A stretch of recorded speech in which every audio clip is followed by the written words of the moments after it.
गांव में रंगा और बिल्ला नाम के दो आवारा और बिगड़ैल युवक रहा करते थे। वो दोनों दिन भर गांव में आवारागर्दी करते रहते और गांव की लड़कियों को छेड़ते रहते। एक दिन रंगा और बिल्ला एक पेड़ के नीचे खड़े हुए होते हैं कि तभी रंगा की नजर मुखिया और उसकी बेटी पर पड़ती है। रंगा तुरंत बिल्ला से कहता है, अरे बिल्ला भाई, वो देखो, लगता है मुखिया अपनी बेटी के साथ कहीं जा रहा है। रंगा की बात सुनकर बिल्ला मुखिया की बेटी बिंदिया को छिछोरी भरी नजरों से देखकर बोलता है, अरे रंगा, मैं तो बिंदिया का कब से दीवाना हूँ, मगर बिंदिया है कि मुझे घास ही नहीं डालती। बिल्ला की बात सुनकर रंगा गुस्से से बिल्ला से बोलता है, अरे बिल्ला भाई, बिंदिया केवल तुम्हें ही नहीं बल्कि गांव के किसी भी लड़के को घास नहीं डालती। अरे जब उसने मुझे घास नहीं डाली तो फिर तुम तो ना 3 में हो ना 13 में। रंगा की बात सुनकर बिल्ला बुरी तरह से क्रोधित हो जाता है। अरे तू क्या अपने आप को ऋतिक रोशन समझता है?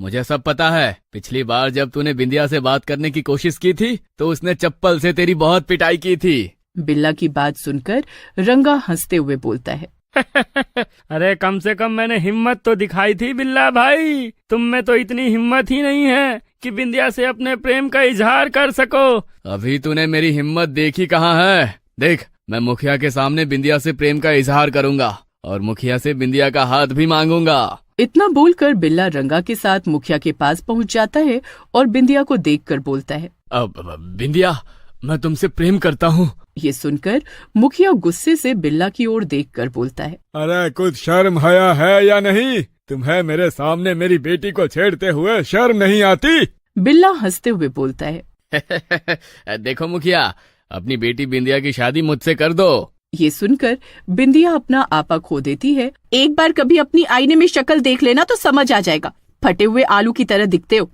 इतना बोलकर बिंदिया अपने पिता मुखिया से बोलती है, चलो पिताजी, हमें इनके मुंह नहीं लगता। पता नहीं कौन सा दिन होगा जब इन निकम्मों से हमारे गांव को मुक्ति मिलेगी। बिंदिया मुखिया के साथ गुस्से से वहाँ से चली जाती है। रंगा हंसते हुए बिल्ला से बोलता है, अरे बिल्ला भाई, मेरी बेइज्जती तो अकेले में हुई थी, लेकिन आपकी बेइज्जती तो मेरे सामने ही हो गई। चल रंगा, शहर चलते हैं, अब कुछ बनकर ही लौटेंगे। रंगा और बिल्ला उसी समय शहर की ओर जाने वाले रास्ते पर चलने लगते हैं। वो दोनों कुछ ही दूर जाते हैं कि तभी जोरों से बारिश होने लगती है। तभी उनकी नजर एक टूटे हुए खंडहर पर पड़ती है। वो दोनों बारिश में भीगते हुए उस खंडहर के अंदर चले जाते हैं। खंडहर के अंदर रंगा बिल्ला से बोलता है, अरे बिल्ला भाई, इस बारिश ने तो हमारे कपड़ों की इस्त्री खराब कर दी। रंगा इतना बोलता ही है कि तभी वहाँ पर डरावनी डरावनी आवाजें आने लगती हैं और वहाँ पर एक चुड़ैल आ जाती है। रंगा और बिल्ला उस चुड़ैल को देखकर बुरी तरह से घबरा जाते हैं। चुड़ैल उन दोनों को देखकर बोलती है, तुम दोनों में से किसने मुझे बुलाया? ये सुनकर रंगा डरते हुए बोलता है, अरे चुड़ैल जी, किसकी हिम्मत है जो आपको बुलाएगा? अरे हम दोनों में से किसी ने आपको नहीं बुलाया। स्त्री शब्द सुनकर मैं शक्तिशाली हो गई। मैं एक स्त्री चुड़ैल हूँ। ये सुनकर रंगा डरते हुए बोलता है, अरे चुड़ैल जी, मैं तो अपने दोस्त बिल्ला भाई से बोल रहा था कि बारिश ने उसके कपड़ों की इस्त्री खराब कर दी।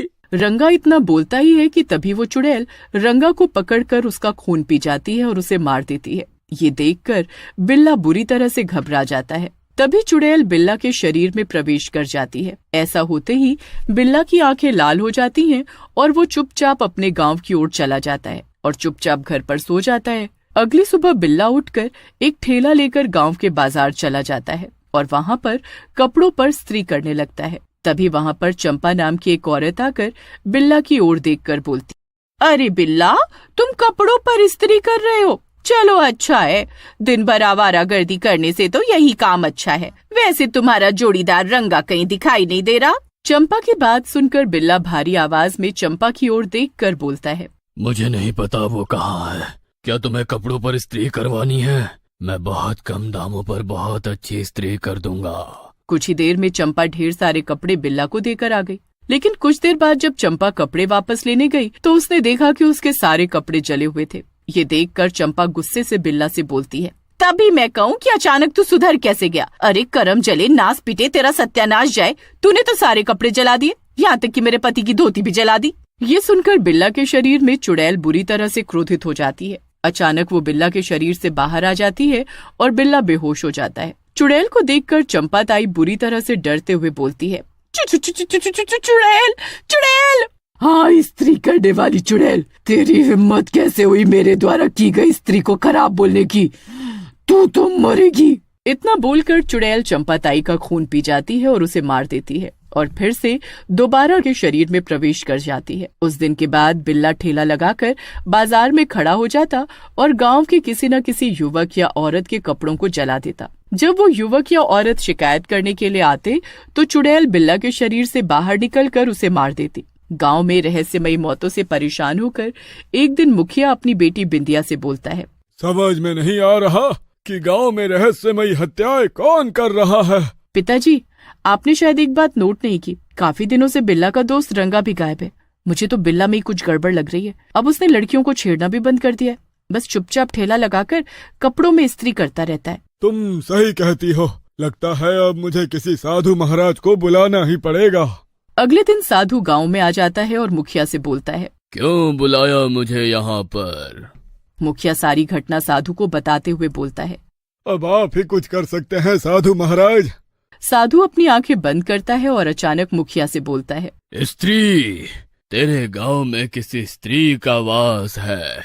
क्या हमारे गांव में फिल्मों वाली स्त्री आ चुकी है? अबे फिल्मों वाली स्त्री नहीं, बल्कि कपड़ों में इस्त्री करने वाली चुड़ैल का वास है। उस चुड़ैल ने किसी के शरीर के अंदर अपना डेरा जमा रखा है। इतना बोलकर साधु तेज आवाज में मंत्र पढ़ने लगता है और चिल्लाते हुए बोलता है, कहाँ है तू स्त्री? सामने आ। तभी वहाँ पर रंगा कपड़ों की इस्त्री का ठेला लेकर वहाँ पर आ जाता है और चुड़ैल रंगा के शरीर से बाहर आ जाती है और साधु से बोलती है, किसको अपने कपड़ों पर इस्त्री करवानी है? बकवास मत कर चुड़ैल, सीधी तरह से बता, आखिर तो गांव के लोगों को क्यों मार रही है? वर्षों पहले मैं इसी गांव में रहती थी और गांव के लोगों के कपड़ों की इस्त्री करके अपना गुजारा करती थी। सभी लोग मुझे इस्त्री कहकर ही बुलाते थे।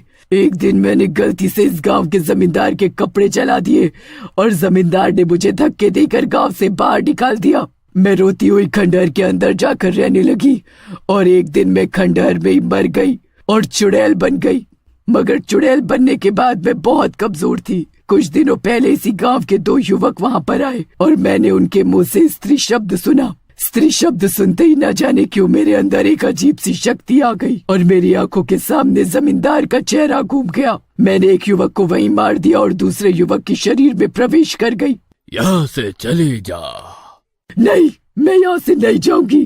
तभी साधु तेज आवाज में मंत्र पढ़ता है और चुड़ैल के शरीर में आग लग जाती है। मुझे माफ कर दे साधु, मैं दोबारा उसी खंडहर में चली जाऊंगी और वहीं पर इस्त्री करूंगी। नहीं चुड़ैल, तू माफी के काबिल नहीं। कुछ ही देर में चुड़ैल जलकर राख हो जाती है और साधु वहाँ से चला जाता है और गांव वालों को इस्त्री वाली चुड़ैल से मुक्ति मिल जाती है।